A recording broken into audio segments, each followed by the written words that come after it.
What's up, Rocket fans? Let's do this. Y'all know what we do here on the Houston Roundball Reviews, Rocket Talk on the Houston Roundball Review YouTube channel. I am Kris Gardner, owner, co-founder of the Houston Roundball Review. Been around since 1994. Some of y'all who tuning in probably weren't even around when the HRR began in 1994. But I digress. Let's get into it. Let's talk Rockets. Rockets are 1-4. And let me say this right now. I'm not a fan, so I'm not going to come from the perspective of some Rocket fans. Steven Silas is not going to be fired right now. Let that go. Leave it alone. Just put the thought out of your minds. It ain't happening now. It's not going to happen. And for those who think it's going to happen right now, why? What did you expect this team to do this year? The 1-4, the one win was over an OKC team at the time who looked like they belonged in the G League rather than the NBA. Other losses were against teams that are better than them. So I'm not sure what expectations y'all had for this team, but Steven Silas being fired, put that to rest. That's not happening right now. It's just not. This team's objective and goal is to get better this year, play hard game in, game out, get better game in, game out, win some games.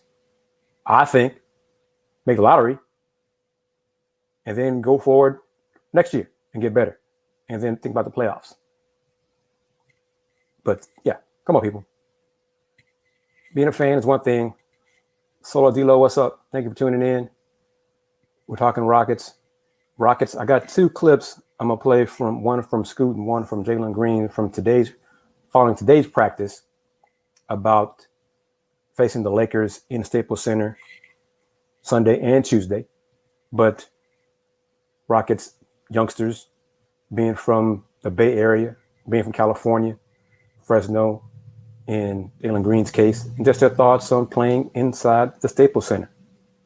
You know, growing up as a fan of the Lakers, growing up, and the importance to them of Staples Center.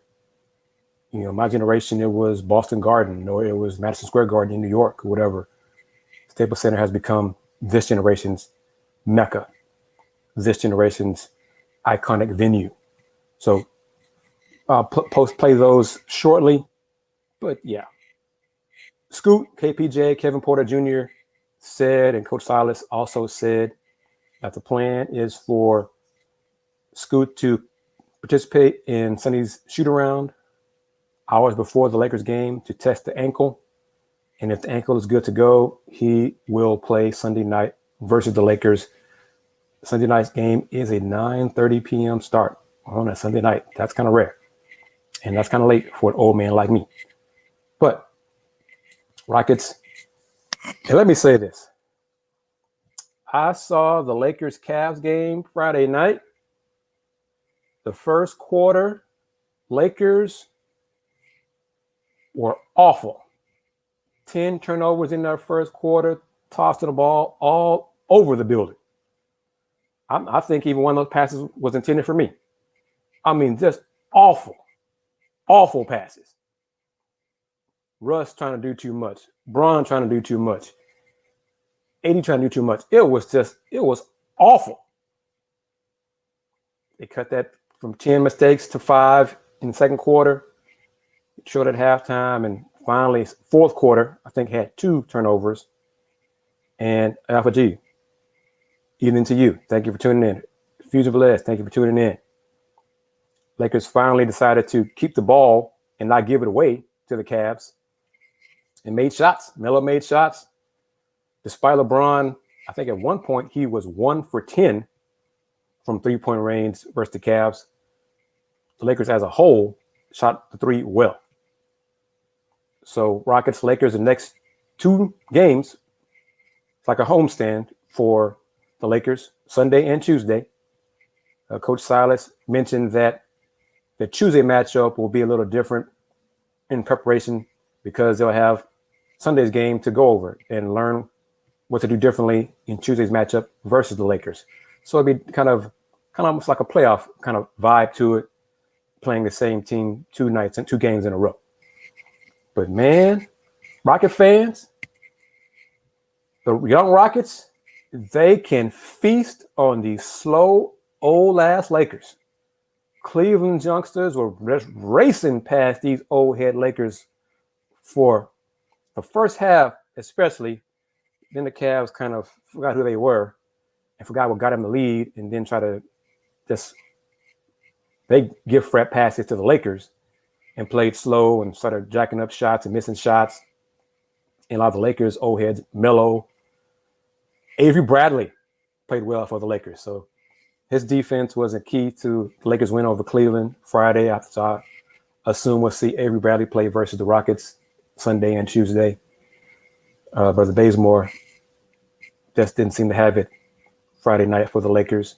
Austin Reeves for the Lakers. I mean, tune in and watch him, how he does in their games against the Rockets on Sunday and Tuesday. He was a glue guy, gritty guy, hustle, scrappy, made some shots too.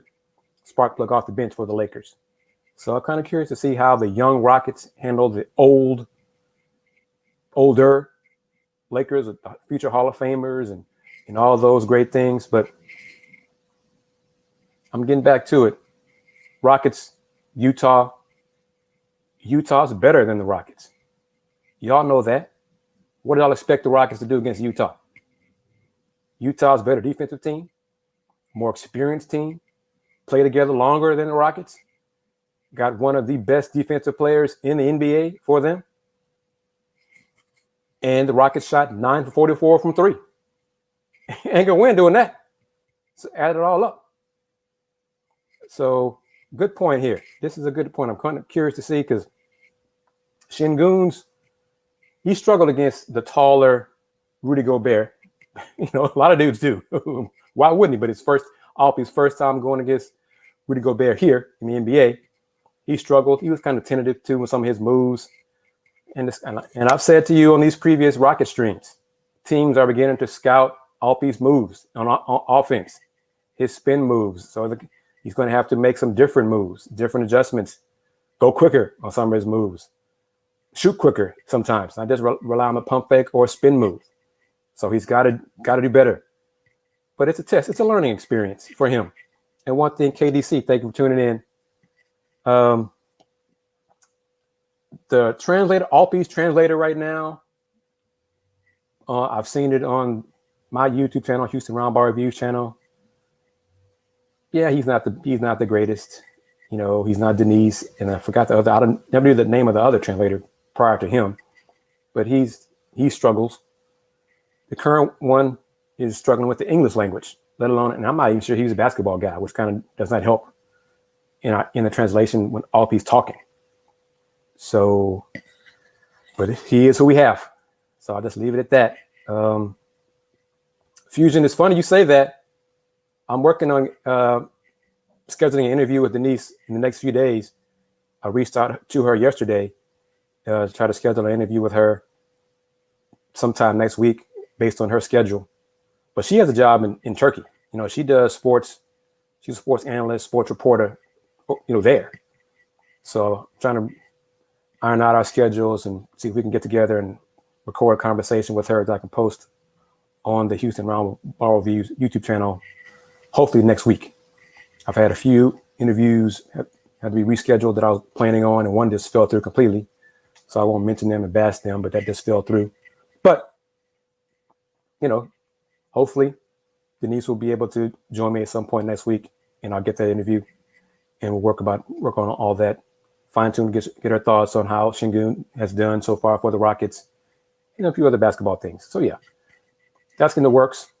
But yes, and Alpe can speak English. It's just right now, basketball terminology. You know, he's more comfortable talking basketball verbiage with players, teammates, coaches, rather than us, in the media. So he's going to be, you know, just give him time. He's a smart young man. He'll get there. And I think most of it really is a comfort level for him.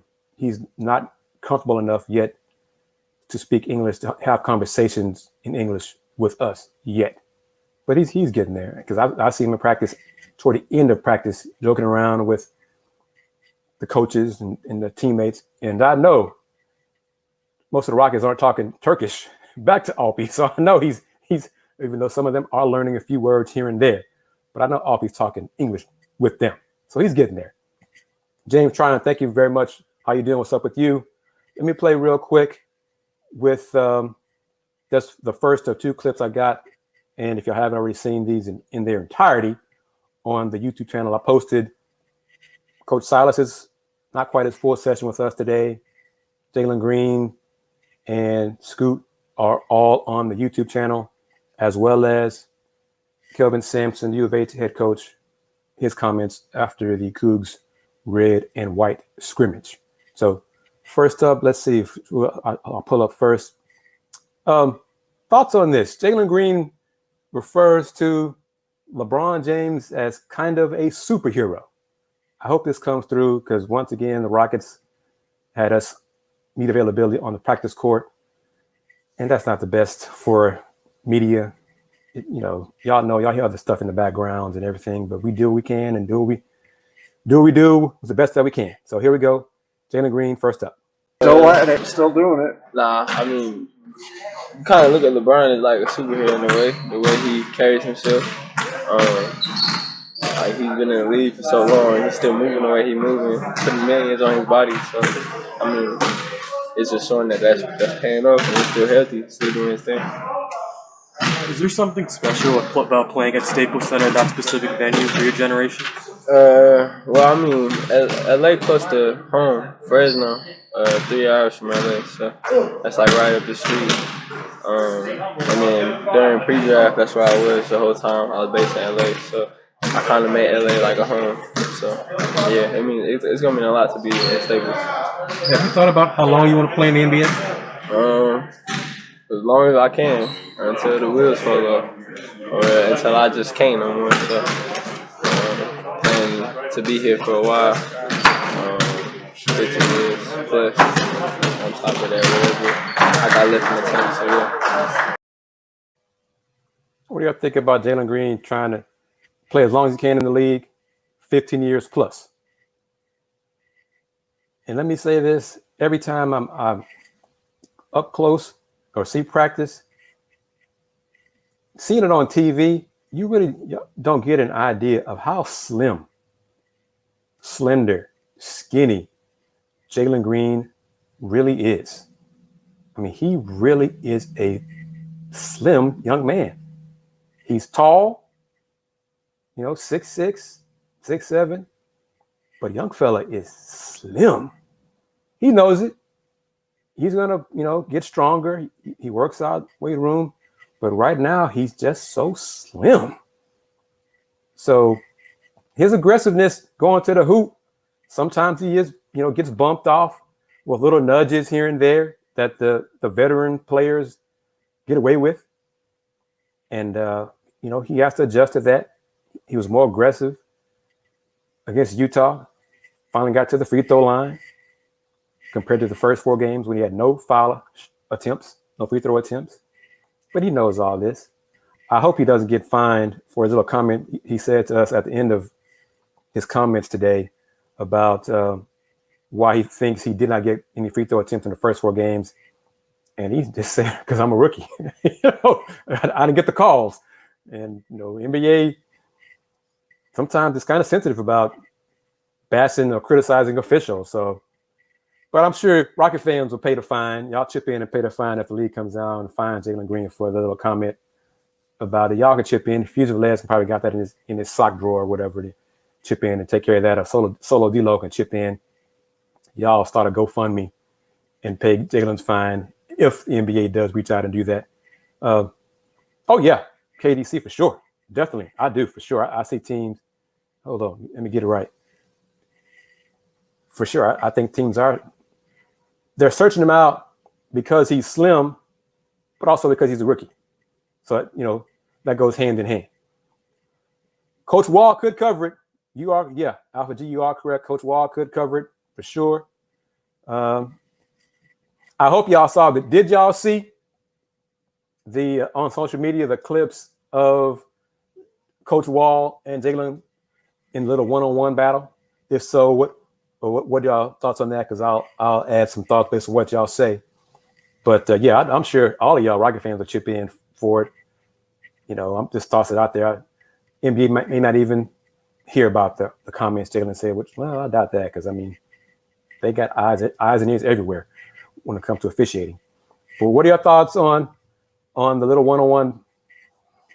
I mean, I wouldn't even call it a battle. I mean, it was just Coach Wall going against Jalen Green. And initially, it started out with them just guarding each other, but shooting threes. I mean, that's all they were doing was just guarding each other, shooting threes. And then, yes. And then, and Coach Wall started getting credit to Coach Luke because Luke can push those buttons. He started, John, you can't guard young fella. Young fella, you can beat this old dude. Got those competitive juices flowing. And there you had it. You started seeing, I think, colleagues, Jonathan Fagan and Jackson Gatlin, and I think Kelly Eco posted on his social platforms as well. All before Luke said, cut this stuff off and not put it out there. It was too late then, but put it out there. I didn't post it because I knew Luke was going to do that. He did it, I think, a day or so earlier. But man, oh man, Coach Wall is intense. Coach Wall wants his fouls. He thinks he was fouled on drives. If he didn't get the call, he let anybody who was there know he got fouled. It was funny to me because I'm like, bro, this is one-on-one. And you crying about fouls here. But this point, Alpha G,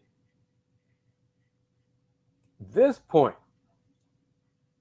I'm with you.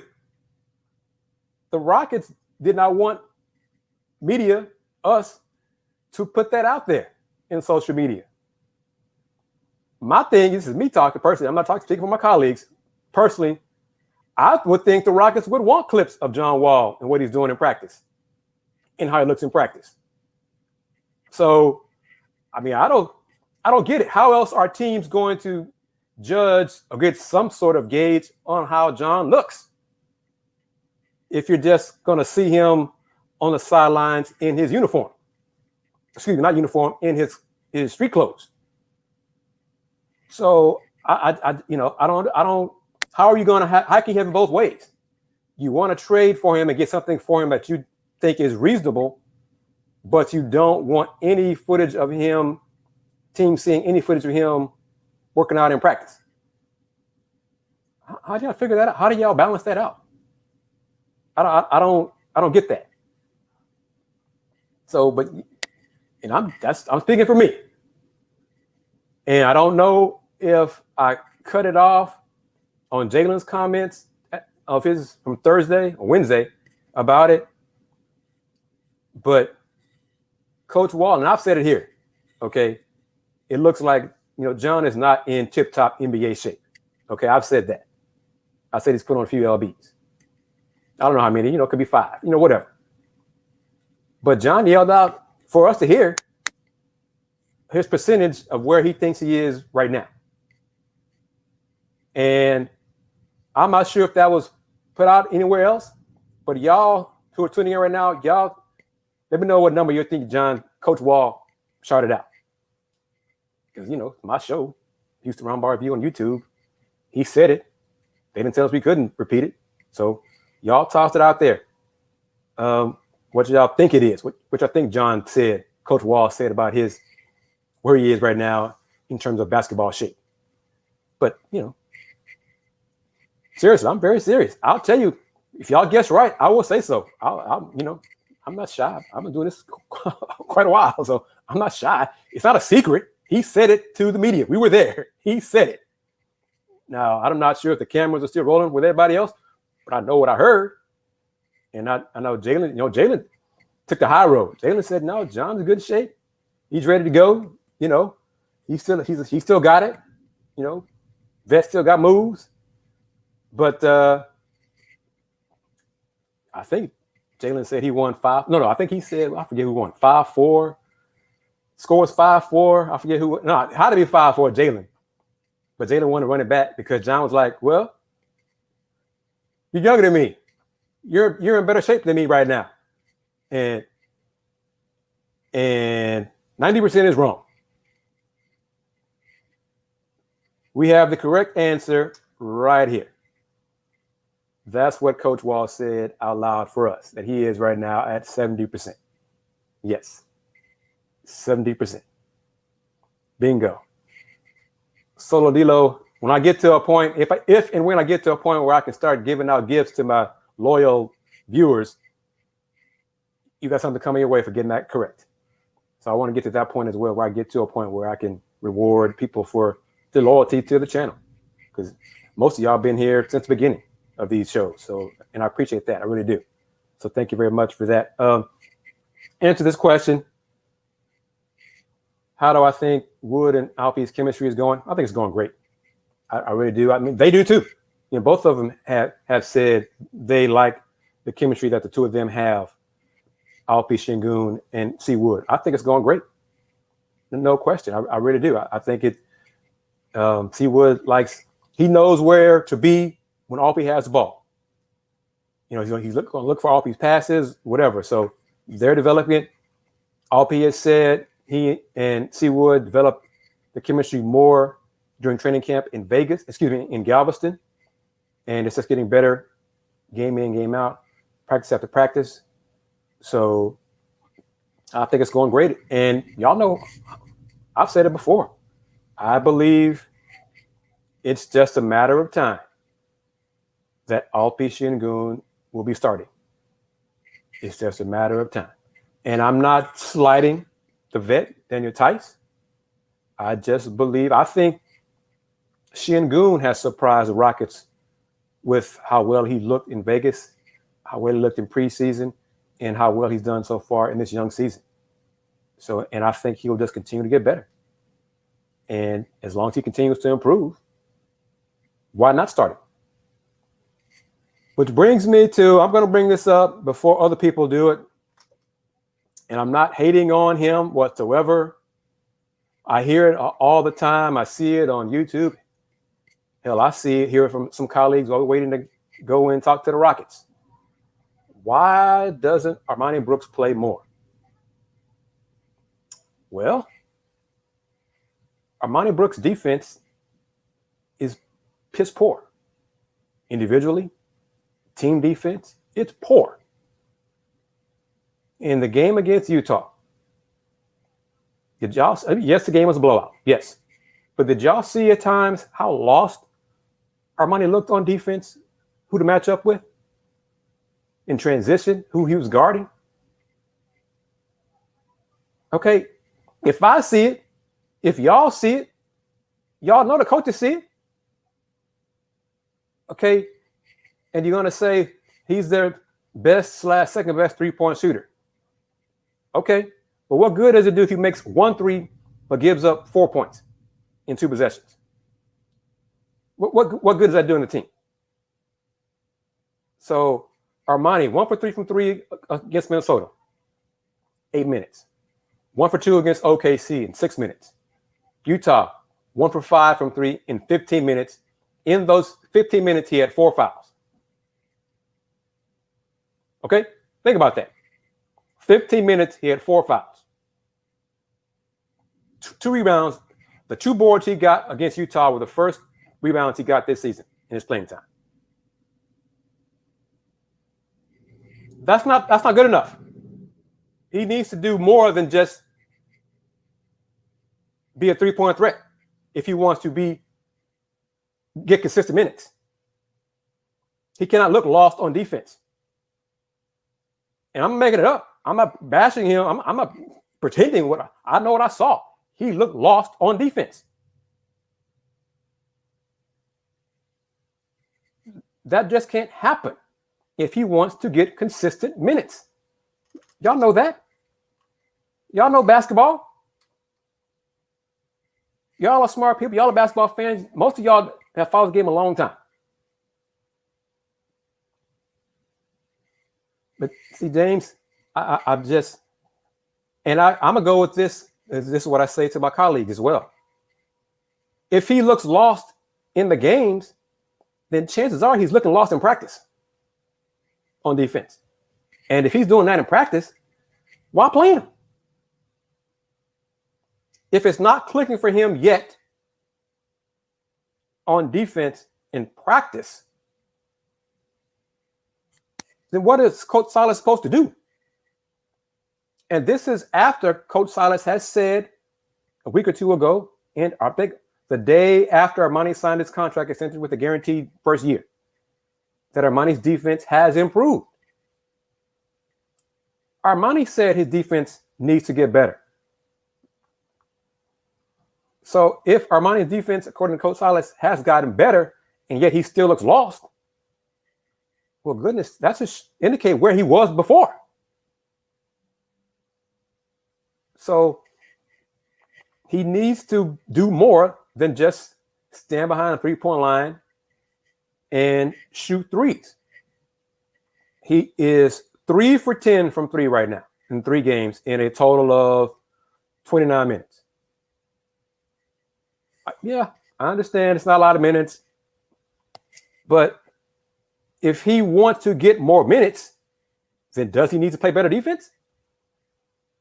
I think he does. Needs to play better defense in order to get more minutes. Josh Christopher plays defense better than Armani.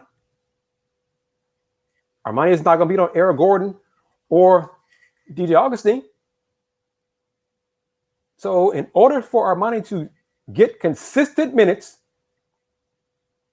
he's got to play better individual and team defense.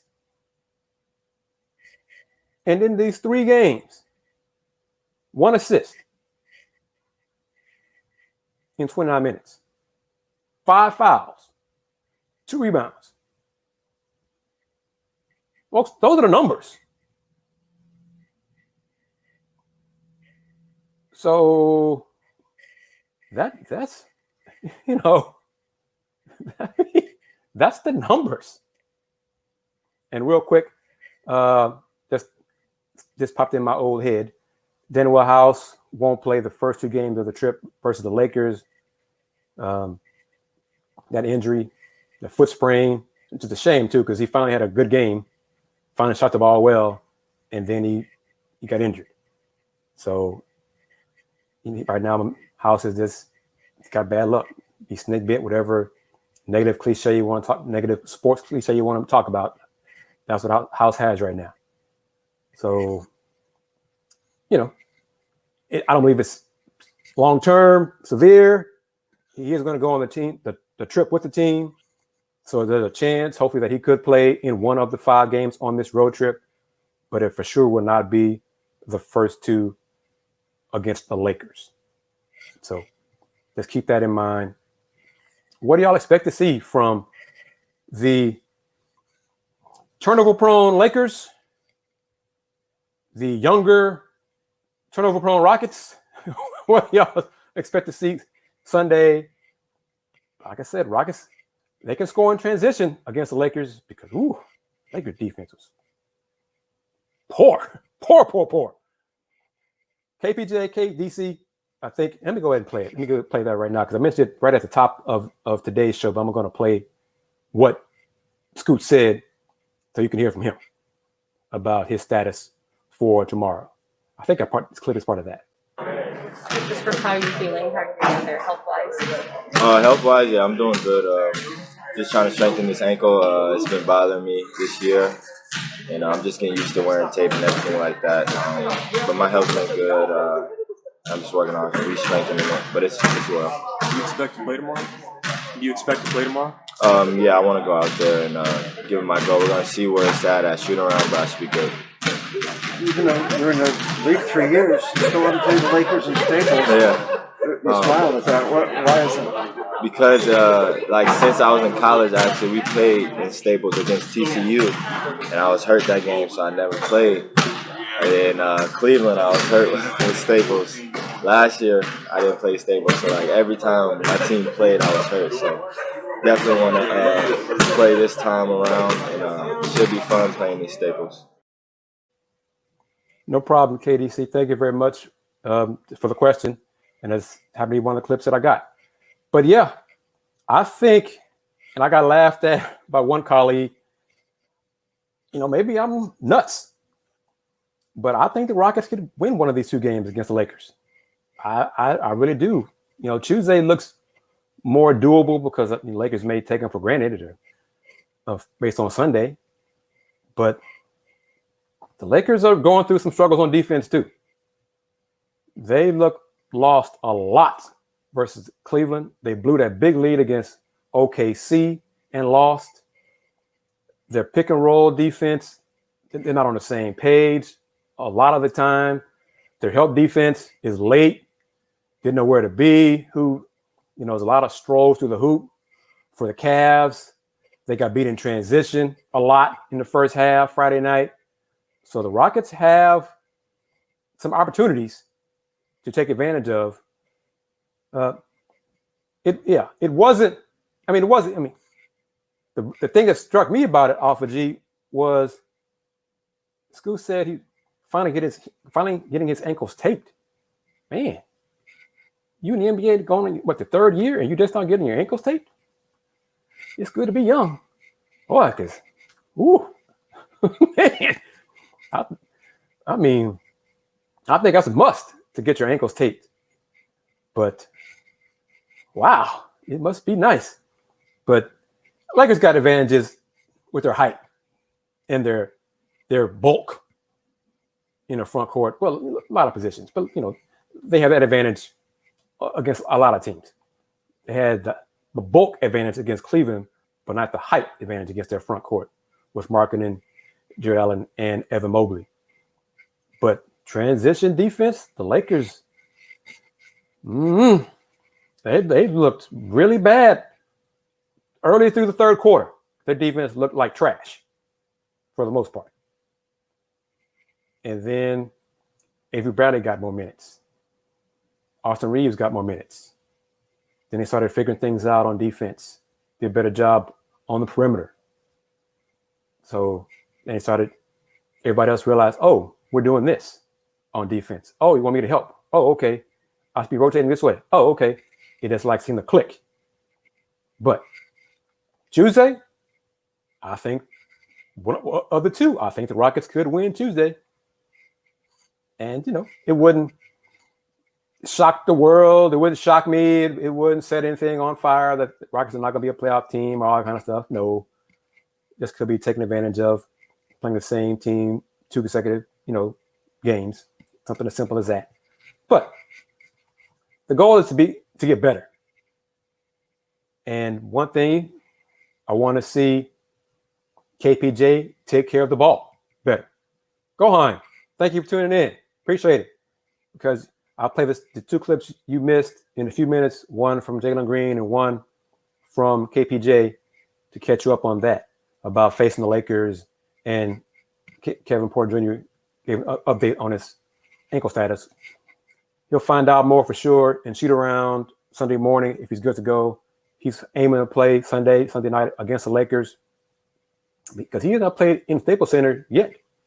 He did not play there against in college when he was at USC, and he missed a game. He was in Staples when he was with Cleveland. So he wants to play versus the Lakers in Staples Center Sunday night. That's his goal. So if the ankle allows it, he's going to do it. He did not do a lot in practice. I'll get to this in just 1 second. He did not do a lot today in practice today in order to save the ankle for Sunday's shoot around test. If he's good to go, shoot around Sunday, he will play Sunday night against the Lakers. The Rockets defense, it's a work in progress. Individually and team-wise, it is a work in progress for sure. But I toss, Armani Brooks is part of this as well. I toss all the youngsters in this. I lump them all together. They're learning how to do this. They're learning how to defend. But one of the basic things is, first things first, is matching up in transition. Guard a man. Worry about who it is seconds later, but get somebody in transition. First things first. Your matchup, once everybody is in the half-court defense, everything is set. Then you can rotate off and guard your quote-unquote specific man. But This great analysis here I've used many times throughout my almost 30 years. Whoever scores more points will win. That is right. You are correct. No lies told.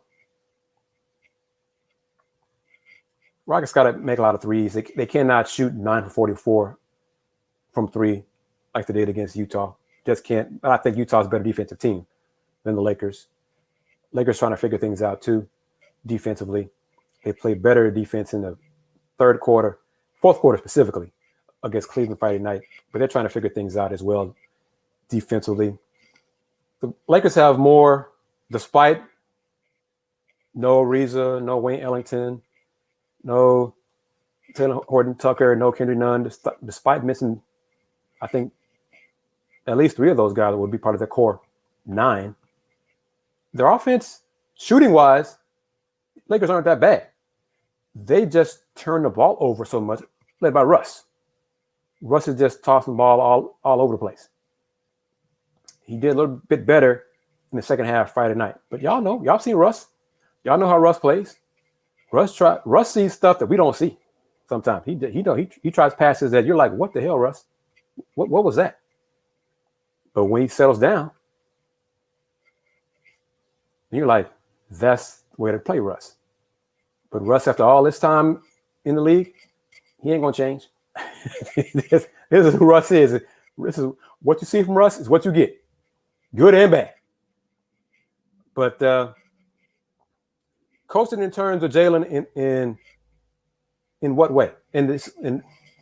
I'll pull this up as well. I didn't have the clip, but it's the full clip from Coach Silas is on my channel at Houston Roundball Review on YouTube, where Coach Silas he wants Jalen to react to the defense and how they're defending him in games. If they are running him off the line, attack the basket. And then hopefully attack the basket strong. Hopefully you'll get fouls called.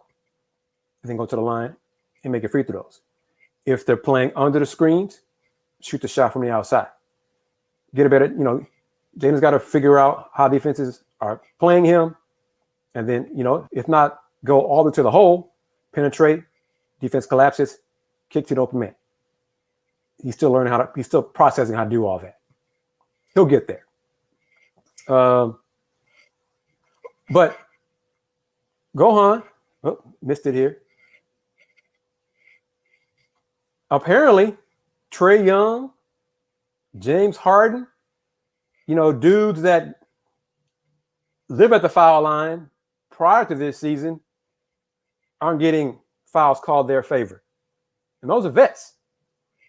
So if the vets aren't getting the fouls called in their favor, then Jalen Green, as a rookie, is not going to get them right now either. But, I think for sure a few times on the lighter in the wallet backcourt for the Rockets. Yeah, for sure. I think Russ will do that. But I also think Russ is going to throw up a couple bricks, maybe even air ball. So, because that's Russ. That's what Russ does.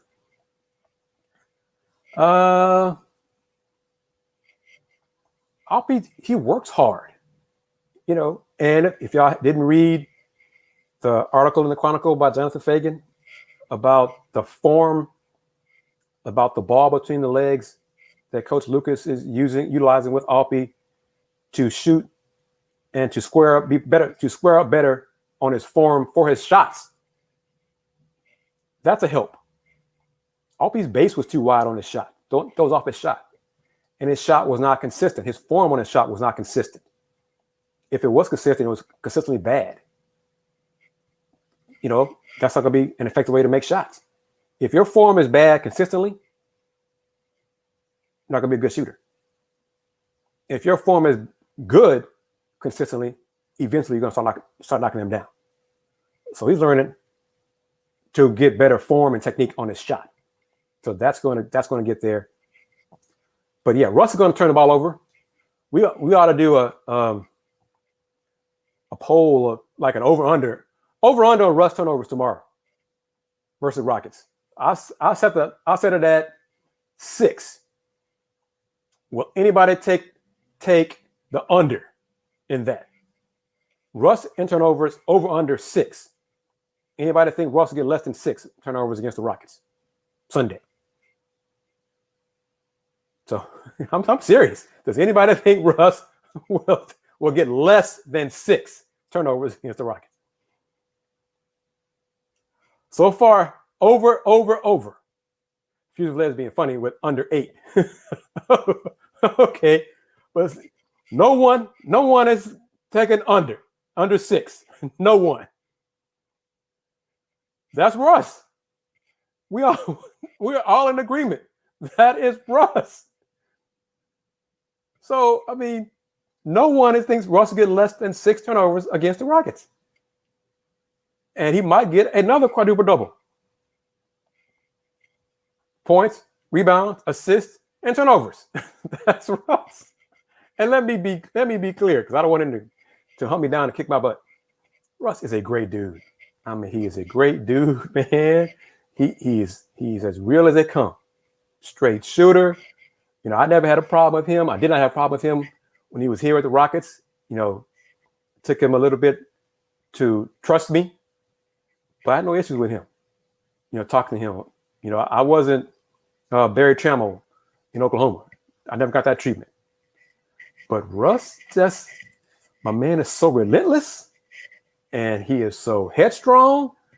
Russ is going to turn the ball over enough, and you're just accept it. I mean, Frank Vogel and the staff have got to be like, well, this is who we have, and this is what Russ does. So, and then he'll come back and make a great play, make a great hustle play, spark the team in some kind of ways, you know, to come back. But, you know, you get what you get with Russ and them turnovers, man. But, oh, my goodness. But, yeah, free throw, Russ will take some shots that you're like, oh, man, what was that? Early in the shot clock, you're like, no, yes, this is true, no question. I think Lakers, they'll never admit it publicly. But, yeah, I think they should have done that deal right there, get Buddy Hield instead. But it's done now. But, man, Russ is Russ. That's just – let me play these clips one more time for Gohan, because he tuned in a few minutes ago. But first up, Jalen Green and his thoughts about playing in L.A., the city of L.A., city of angels, near his hometown of Fresno, as well as LeBron James being kind of a superhero. Still at it, still doing it. Nah, I mean, you kind of look at LeBron as like a superhero in a way, the way he carries himself. Like he's been in the league for so long, and he's still moving the way he's moving, putting millions on his body. So, I mean, it's just showing that's paying off, and he's still healthy, still doing his thing. Is there something special about playing at Staples Center, that specific venue for your generation? Well, I mean, LA close to home, Fresno, 3 hours from LA, so that's like right up the street. And then during pre-draft, that's where I was the whole time. I was based in LA, so I kind of made LA like a home. So yeah, I mean, it's gonna mean a lot to be in Staples. Have you thought about how long you want to play in the NBA? As long as I can, until the wheels fall off, or until I just can't no more. So, and to be here for a while, 15 years plus, on top of that, whatever I got left in the tank. So yeah. 15 years plus. I think Rocket fans will take that. Jalen Green is a Rocket that long. Y'all would be thrilled with that, because I think in those 15 years, young fella in the Rockets will get a championship. I feel safe in that, you know, barring injuries, because that's a caveat on everything in sports and predictions. But yeah, I think that Gohan, you're welcome, man. No problem with putting it up there. And I'll play KPJ's clip in a few minutes as well about his ankle status for Sunday versus the Lakers. But yeah, Jalen Green, 15 years plus in H-Town. Be a lot of fun. I think y'all would enjoy it. Tillman will enjoy it. Rafael will enjoy it. Media will enjoy it. But yeah, I think so. Averaging, yeah, Jalen Green injuries have to cut short his career, and that'd be a shame if it did. But 15 years plus is his goal. And the lead-up question for it was, Jalen Green played in high school against Bronny James, LeBron's son, Bronny James.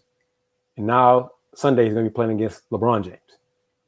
So LeBron, son playing against Jalen Green. Now LeBron, the dad's playing against Jalen Green. So LeBron's been in the league a long time. A long, long time. And I think his debut in the NBA anniversary was yesterday, I think, 18 years ago, I believe, 18, 19 years ago. So LeBron's been in the league a long time, and Steven Silas is on the staff, LeBron's rookie year in Cleveland. So it's a small world, how it all works out. But I feel old because I saw LeBron James play in Pearland his junior year. Was it junior year? Or the summer of going to a senior year in Pearland. And one of his teammates, I want to say one of his teammates was Kendrick Perkins in the AAU tournament. Leon Poe, LeBron, and Perk were on the same AAU team that competed in Pearland. Yes, that was my first time seeing it. And the gym was packed. Sold out. Wall to wall. Not a room in a spot. No room available. But yes, fans were there. Coaches were there, even though everybody knew LeBron was going pro. But coaches were just hoping to get a glimpse of him. But yeah, LeBron James been around a long time. Let me say what I said one more time. LeBron James, Akron, Ohio, AAU team. Leon Poe, I think Oakland. Perk, Beaumont. Teammates. So much for the 50-mile radius, 100-mile radius. You're supposed to be, whatever kind of thing. No, I do not know. Firsthand, no, I don't. I do not know why LeBron did not want to play with Harden and CP. And let me say this, and this is it's just a little tidbit. I know Chris Paul's Twitter is CP3, but in the league, teammates, players refer to Chris Paul as CP. It's CP, not CP3. It's just CP. I noticed that when Chris was with the Rockets. It's just CP. Just a little tidbit, it's not going to win the lottery with it or anything like that. But yeah. So that's one of those things. Oh, we got a Ben Simmons trade question. If we trade for Ben S, what do you think are realistic trade pieces to make that happen for the Rockets? You tell me. What do you think that Daryl Morey would want and that Rafael Stone would be willing to give up? Because I'm sure Daryl Morey is going to ask for Jalen Green and or KPJ. I feel certain of that. One, if not both, and then toss in Eric Gordon. So, yeah, you tell me what. And welcome to the channel. Welcome to the show. Welcome to Rockets Talk on the Houston Roundball Reviews YouTube channel. What do you think? What would you give up? Be willing to give up from the Rockets to get Ben Simmons that Daryl Morey would accept and that Rafael Stone would want to give up? Because that's two different things. Let's see. Do we think? Well, Marvin Bagley's time in Sacramento, I think, is done. I think everybody sees that. They've done that for a while. House and a pick. I mean, if Rafael can get that, okay. And then where would Marvin Bagley, whose minutes would he take? Tice's? Who? Because it's not going to be Alpe's. So you're just going to boot Tice after they sign him to that 4-year deal to boot him out rotation.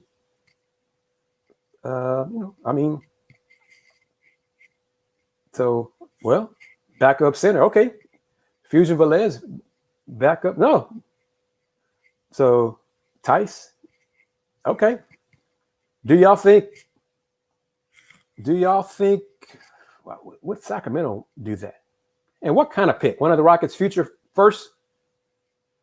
Yeah, I mean, the Sixers have done some strange things, and there's a reason why they missed the playoffs for so long. So, anything's possible. But yeah, well, how good do y'all think Marvin Bagley is? Because he ain't in college anymore. So he hasn't set the world on fire in the NBA. So, because I think Garuba's got some, a bright future with the Rockets. Even though, and it was discussed today while we were watching practice. I'm not going to say who, but we were kind of surprised that Josh, Christopher, and Usman Garuba were at practice and not with the G League team. And we say that because with the road trip, 5-game road trip, Josh and Us may not get a lot of minutes, with the Rockets on this trip.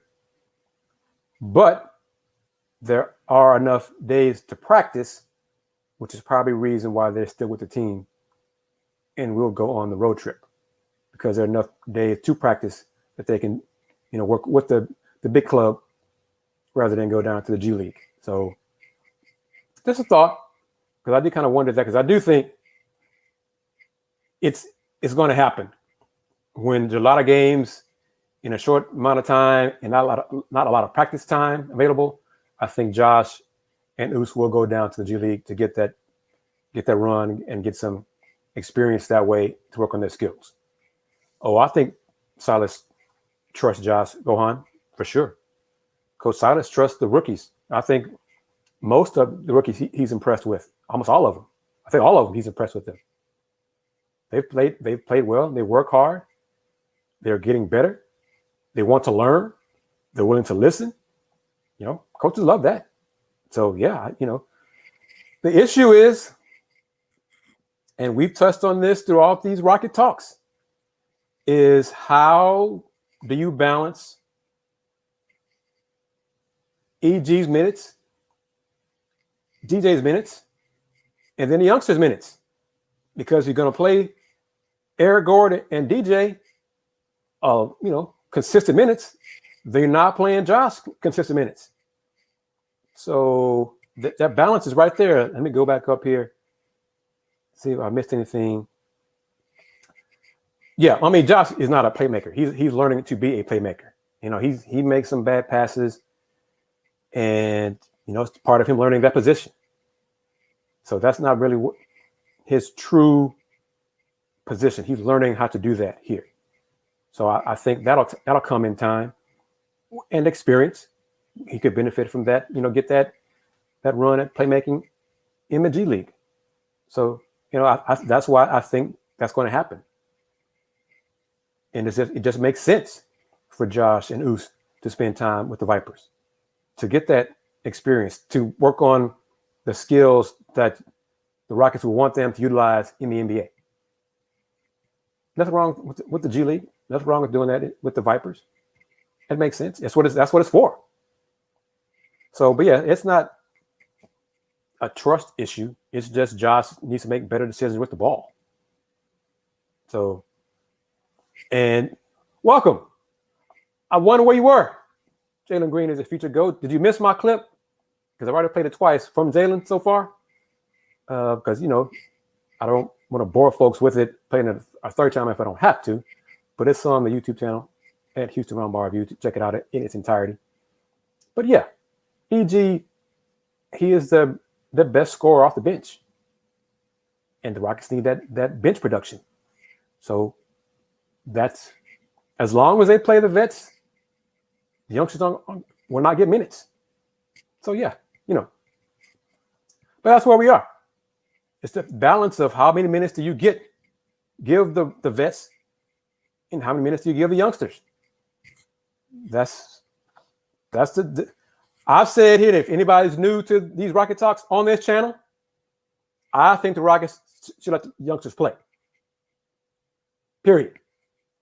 I don't really want to see Eric Gordon here with the Rockets. or Augustine, or, those vets like that here. I understand why they are here, but if I were in charge, no. Be youngsters all day long over here. But yeah. So appreciate that. Thank you very much.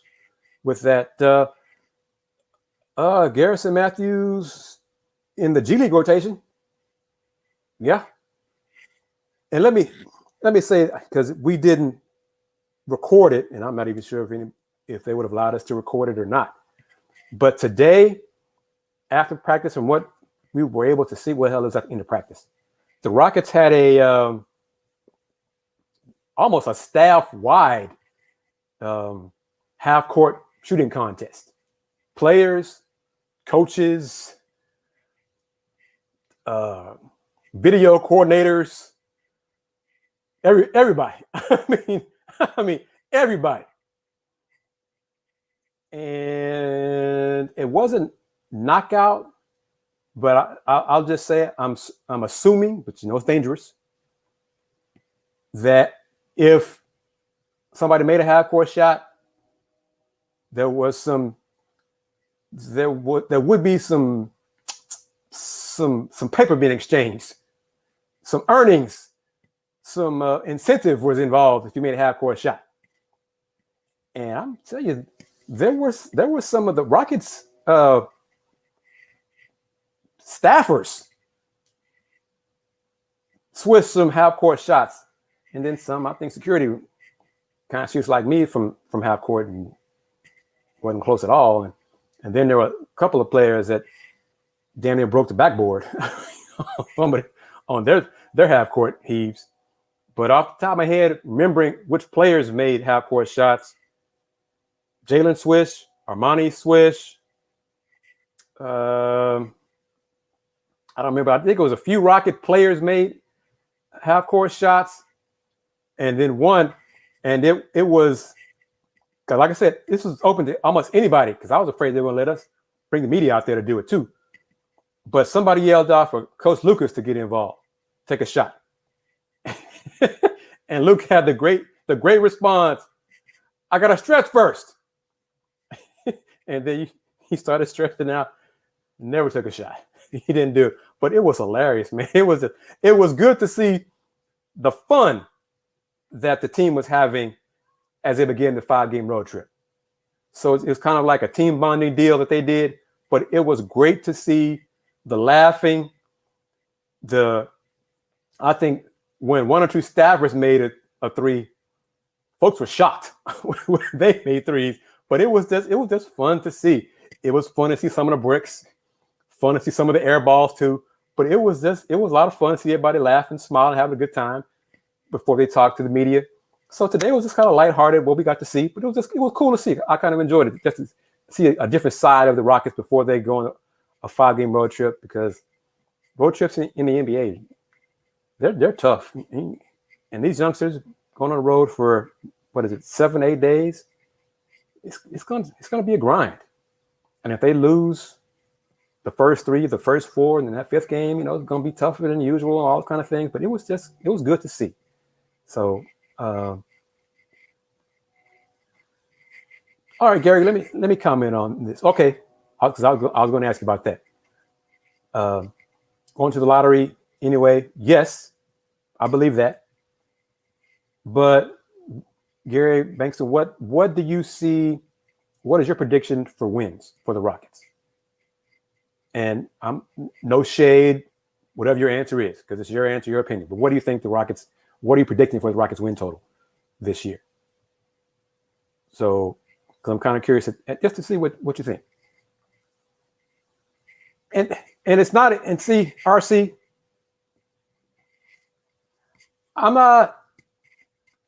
it's not a tank to me. This team is just not talented enough nor experienced enough to win games this year, to make the playoffs. They're just not, in my opinion. I just don't believe it. I just don't see it in this team. I see potential, but potential means you haven't done it yet. So I'm just,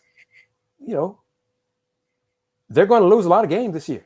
Less than 20 Okay, well, you're less than me. I predicted 21 wins. So if it's not tanking, they're just not going to win a lot of games. I don't see it. I mean, my max was 25. I think some colleagues were, I think, max 30. So 30 would be a success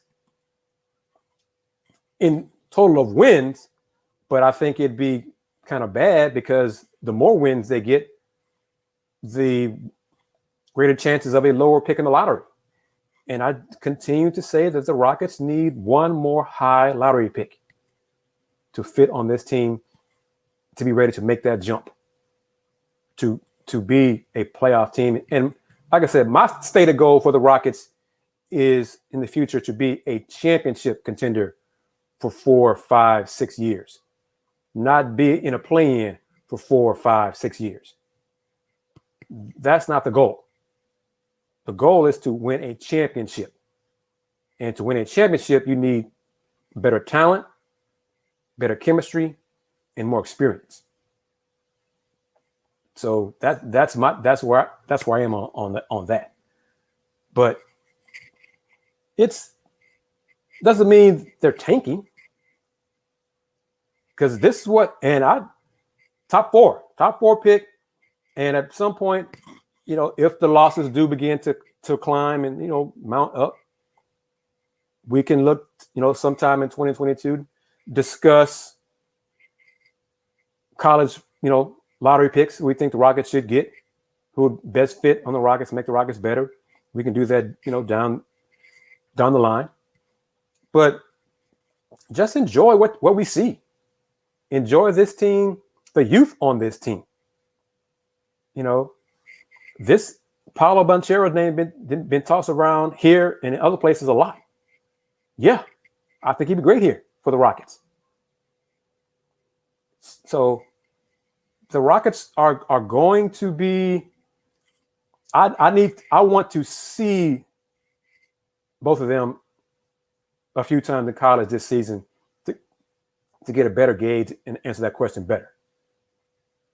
Because I think Banchero is more accomplished offensively. Jalen Duren is better defender, but Paolo's better overall. So I want to see them play this year and to get a better idea of how they would fit with the Rockets. But hey, folks, just have fun this year. Relax. The expectations, I think, for some fans this year was a bit too high and maybe a bit too unrealistic. But, that's part of being a fan. Tomorrow's game is at 9:30 Central Time. Sunday night. No idea why it's so late on a Sunday. But 9:30, Rockets at Lakers. I'm going to take some no-dos because I'm old. I'm getting old. I got to stay up for post game and stuff like that after the game. So I was looking at 12:30, 1 o'clock. Boy. This folks are frustrated with Coach Silas and the losses and how they don't believe they're developing.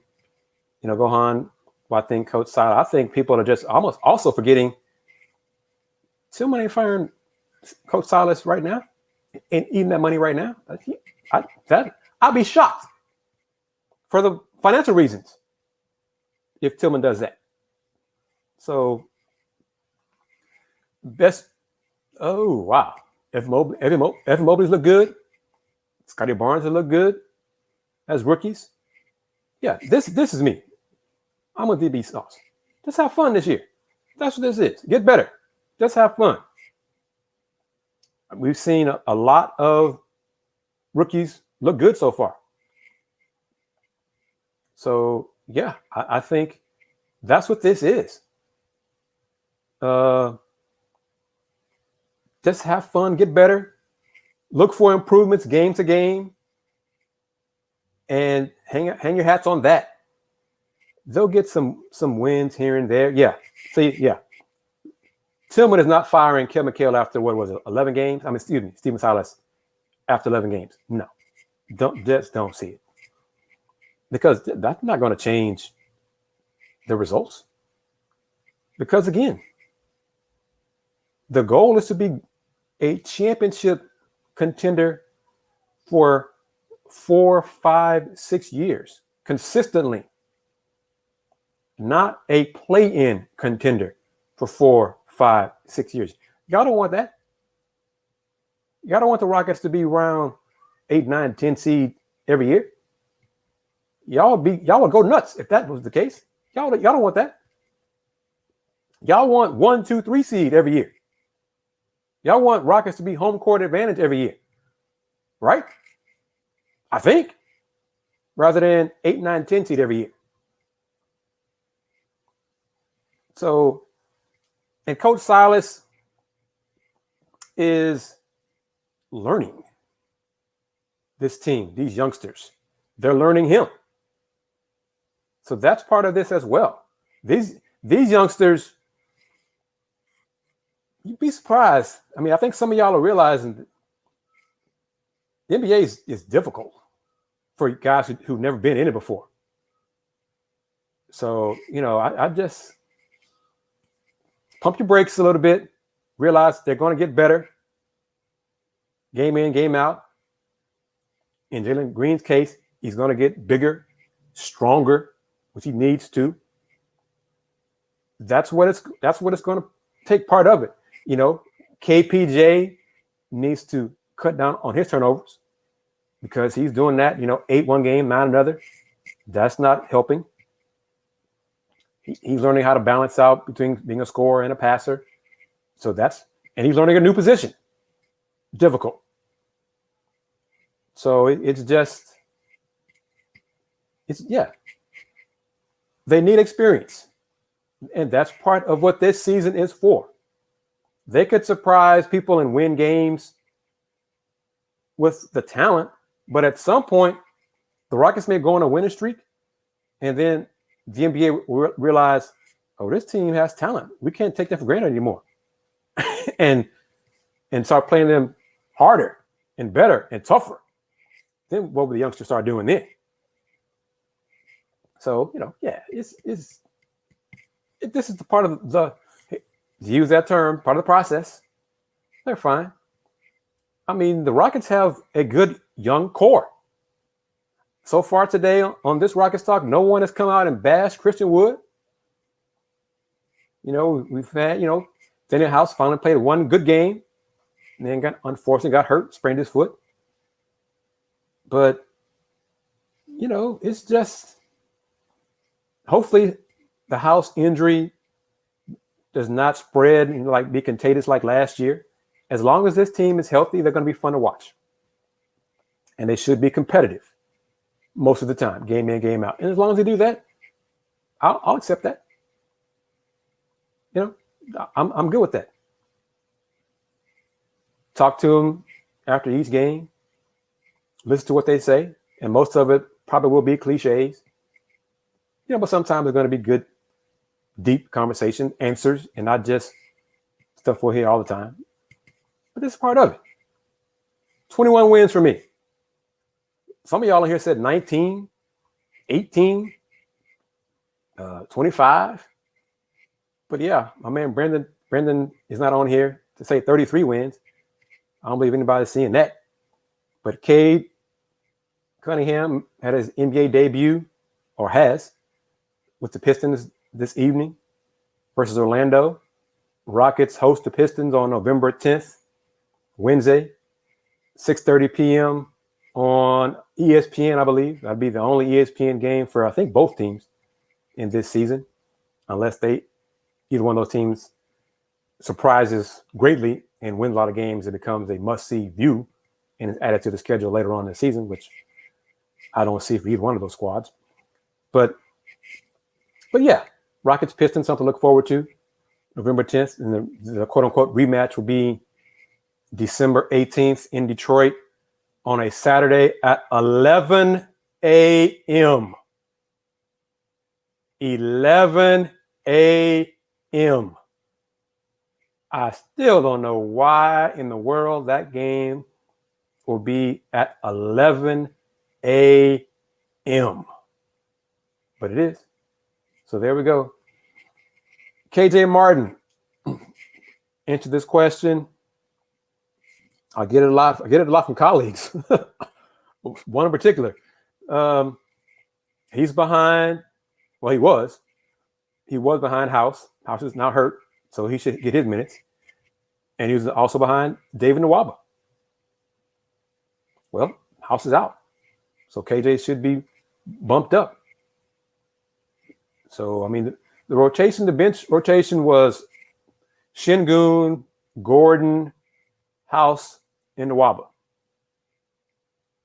And then sometimes DJ Augustine, sometimes, or KJ.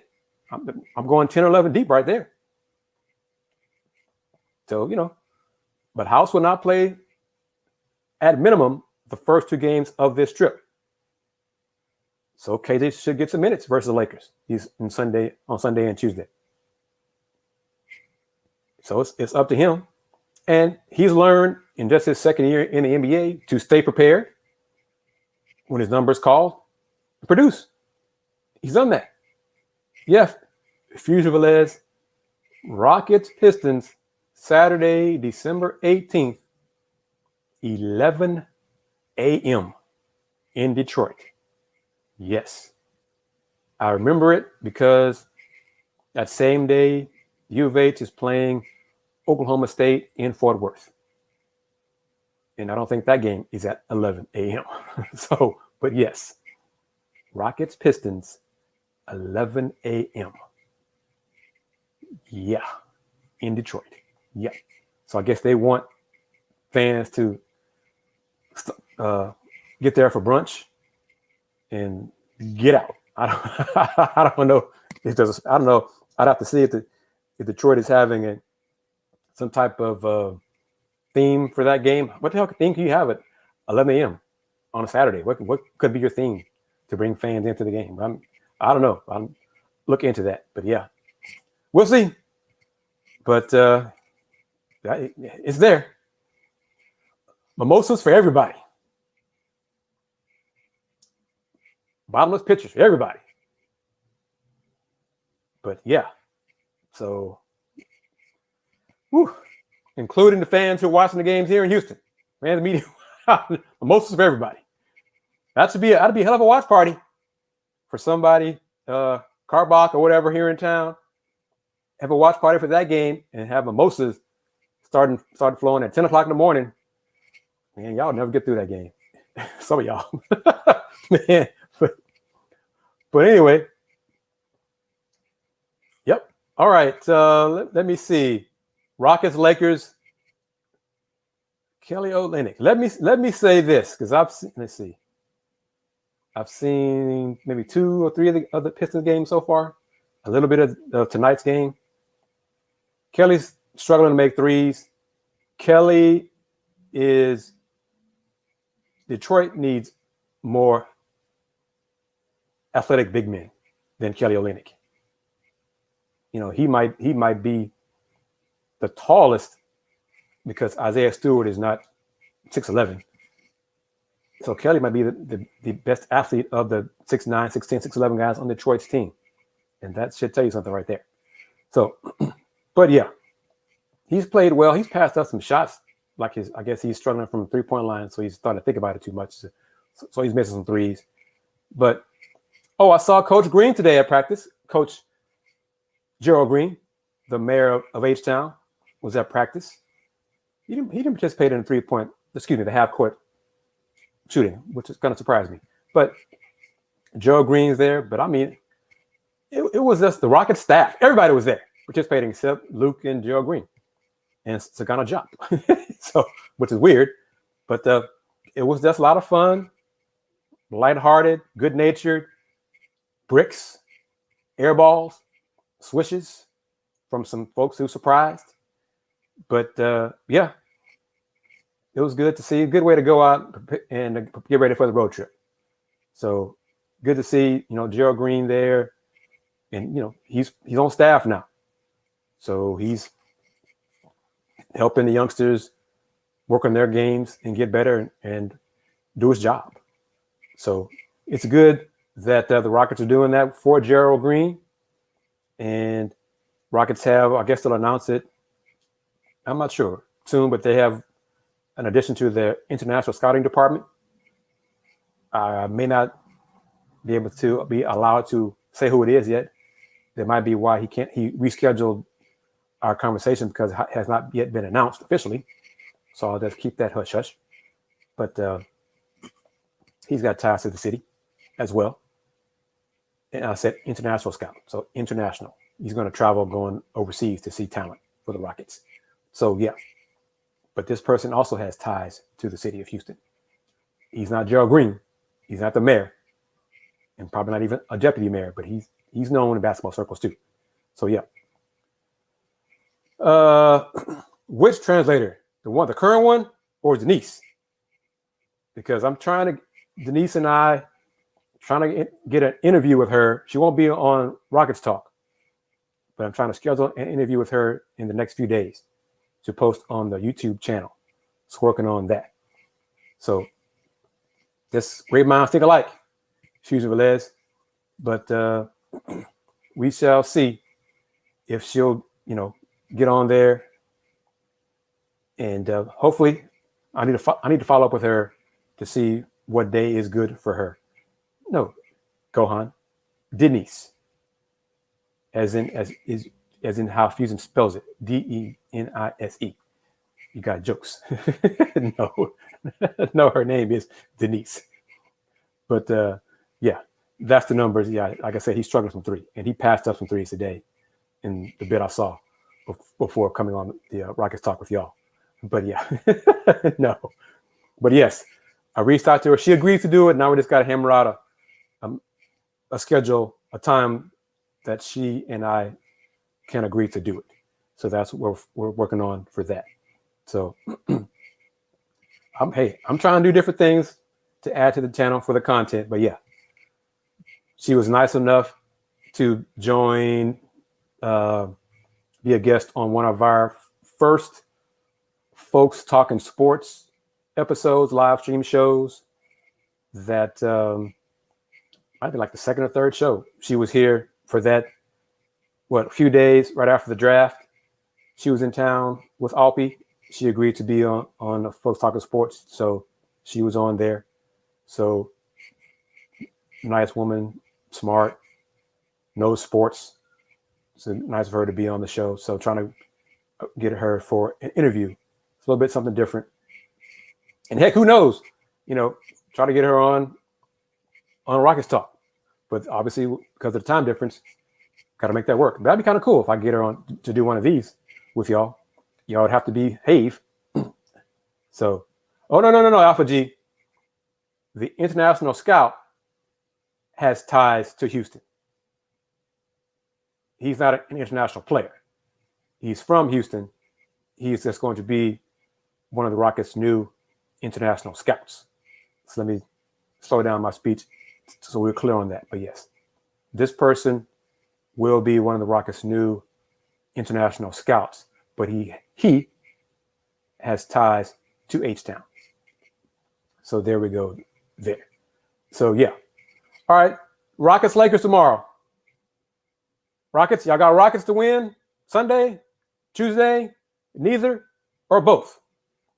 What say you? Will the Lakers take out any frustrations on the Rockets on Sunday, Tuesday? Will it be a sweep either way?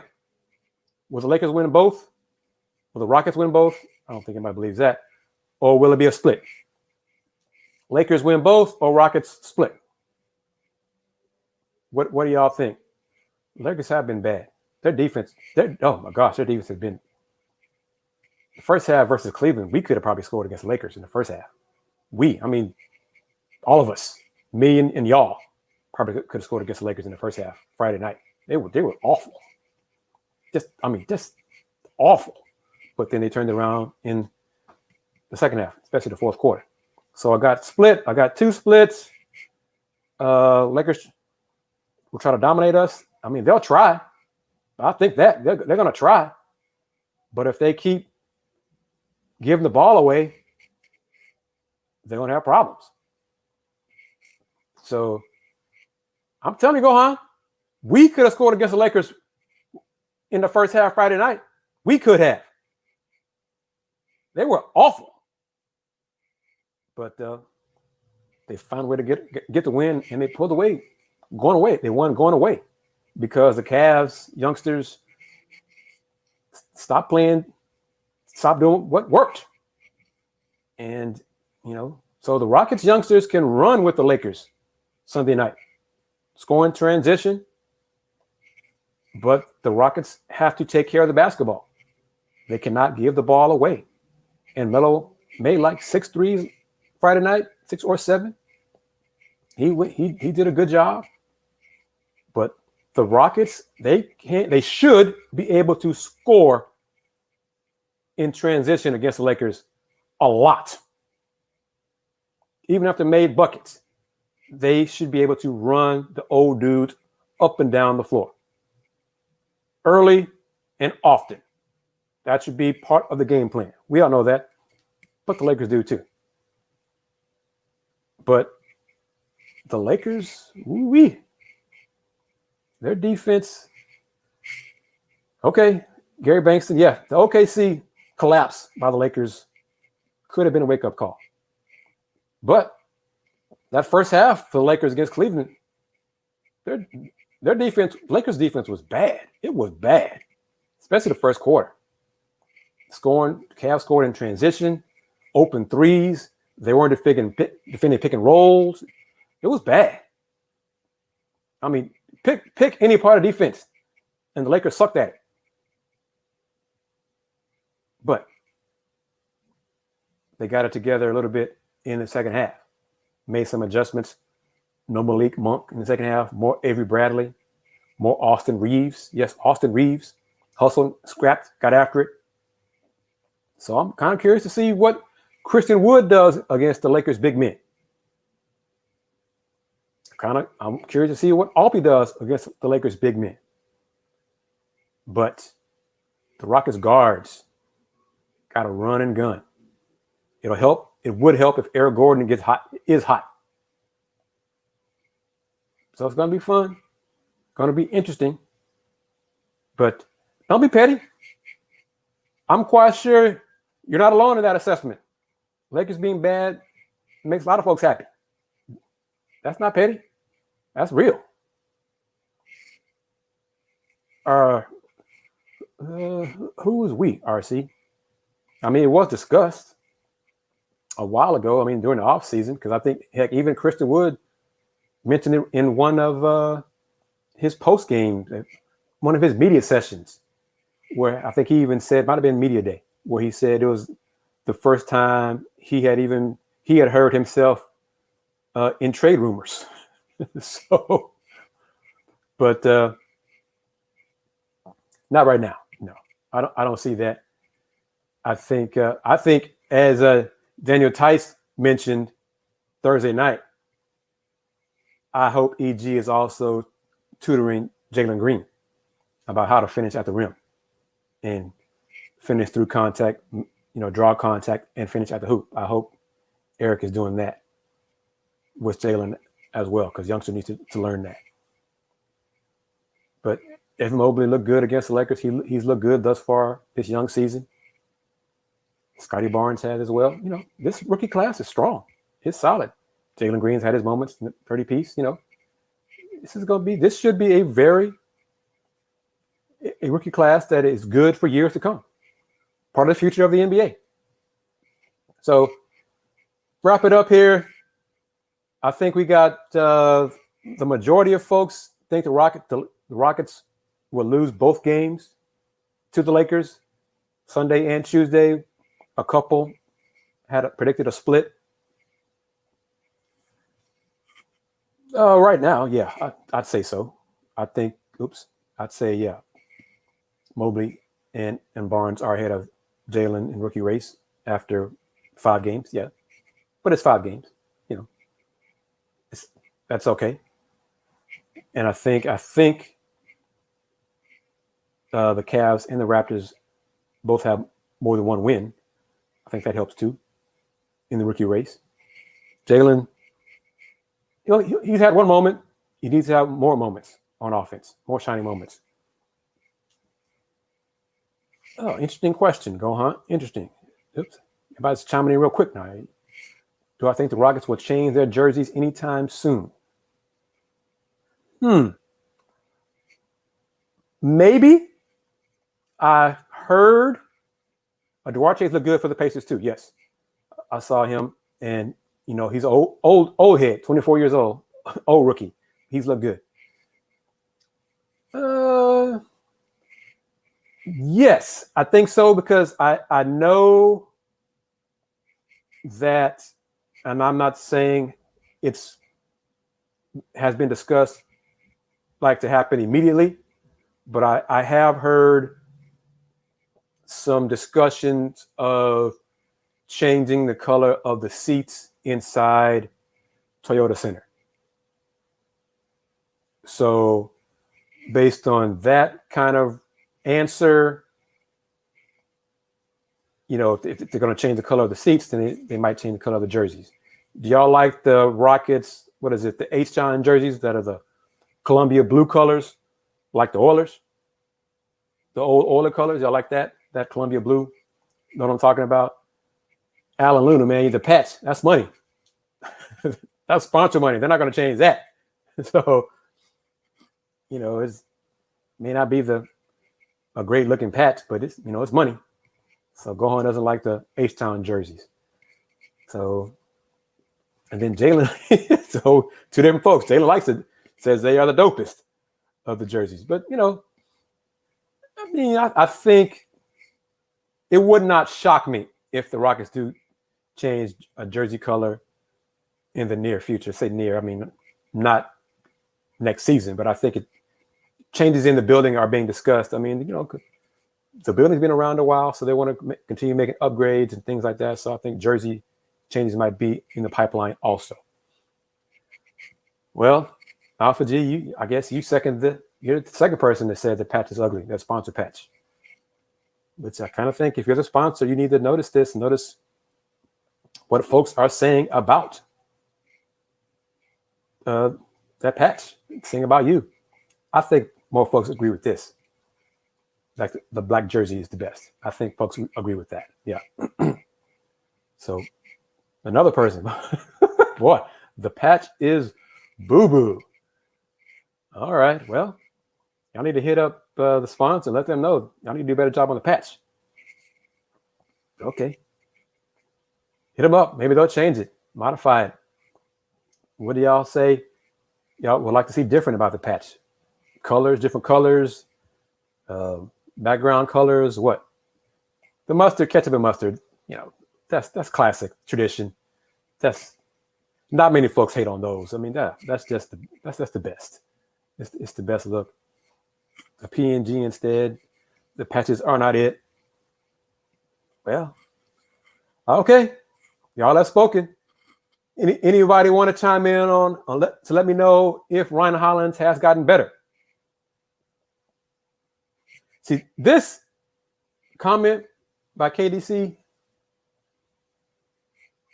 yeah, that sponsorship arrangement, yeah, how did that come about? Who was the person to draw the connection first, and then greenlight it and say, yeah, that's a good idea. Let's go and get Credit Karma. Okay. Yeah. Okay. Well, so now we got folks saying Ryan Hollins is getting better. Okay. That's good. That's good. He's improving. Ryan is growing on Alpha G. Okay. Go on, said Ryan is not terrible, but he thought it would be terrible, but he's not bad. Okay. So he's growing on people. That's good. Terry,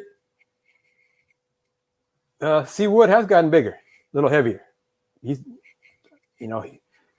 Christian Wood and Jalen Green may just have that body type that they just will never gain a lot of weight. They might get stronger, but they'll never be fat. And I mean fat as it post NBA. but they'll just never be heavy dudes, heavy NBA players put on a lot of weight. As they get older, they may put on a few pounds, but that's about it. Kevin Garnett, KD, same way. KD's been around the league. KD looks the same now like he did back in Texas. I'm sure he's gained some weight since then, but he's slim. He was slim in Texas. He's slim now. So, but yeah, they need to get stronger. RC, yeah, Brandon's not here today. So, and it's ironic. He tuned into our Folks Talking Sports show on Thursday during the Rockets-Utah game. He chimed in there on the stream, but he hasn't chimed in today during Rockets Talk. But he did say he was watching the Rockets game then on mute. So just not, I guess he had other things to do today and was not able to join us on Rockets Talk today. All right. We're going to, y'all actually saying Ryan Hollins has gotten better. Okay. Well, that's good. So are y'all saying y'all don't want me to replace him next season? Has he improved enough that y'all don't want me to apply for the job this summer? Because that was discussed by some of the viewers, not me, to take Ryan Hollins' job next season. So Seawood's defense still needs work, front runner. He's gotten better perimeter-wise. I think he's gotten better. The Rockets' communication, a lot of their defensive breakdowns is because they don't communicate. They're not on the same page. And, that's part of it, man. That's knowing where your teammate is going to be at all times. You just a trust factor. Seawood knows that Tice has his back on rotation, or Scoot knows where Seawood is going to be in the paint or whatever. They talk, they say it, they call out the play, they call out whatever side that they want to do the pick, how to defend the pick, the screen, the high screen, all those things. They call the plays right. Then they need to rotate correct. They don't seem to be on the same page there. That's an experience issue. That's still a experience issue, playing together issue, all those things. That's part of it as well. So, but we see it a lot with the Rockets right now. Hopefully that'll change going forward. So we shall see. But I got folks saying I should go for it. Never say never. I'll just leave it at that. Never say never about the broadcasting gig. Never say never. We shall see how that all plays out. All right, we're going to wrap it up at that. Appreciate it. As always, much love and respect for all of y'all for tuning in to these Rocket Talks. I really do appreciate it. And it looks like based on the schedule, I'm going to have the next one will be next Saturday. I think that will be the last Saturday for Rockets Talk for a bit. But for sure, November 6th looks good because the Rockets game at Denver will be over. So the Rocket Talk next Saturday will be after post game, after Rockets Nuggets. So that'll be different. So we can talk about what we just saw in that game as well. So after I post the post game comments from players and coaches, I'll have a Rockets Talk after that one. So yeah, we're going to do that. Yeah. Kudos on that. Let me plug this a few times, and I'll get to that as the season goes through, mentioning more banners and requesting y'all support me and via the stickers or what have you on the chats or the thank you buttons on all the videos on Houston Roundball Review channel. I want to plug this one as well. Go to the homepage of my site to check out Fanatics as well. Get some of that Rocket gear via the links posted on my site at Fanatics, because you get your Rocket gear via my site, through my site. Of course, Astros gear as well, other teams as well. I got a lot of links to a lot of different gear. But as long as you get the gear through my site, links on my site, I do earn a commission. So that's part of one of the streams that helps keep the Roundball Review going for all these years. So all those things as well. But as always, I appreciate the love y'all do show me on the Rockets Talks. See you next Saturday. Might be doing a little later because if the Rockets game starts at 4 against the Nuggets, that's off the top of my head. If that's the case and it ends at 7, whatever, post game, let's aim for right now. I won't know for sure, but let's say next Saturday's Rocket Talk will be around 9 o'clock Central Time. For right now, could be 8, 8:30, but let's say 9 o'clock. So it could be a late night with KG and Rocket fans. Y'all take care. As always, thank you for tuning in to the Houston Roundball Review on YouTube channel, HoustonRoundballReview.com.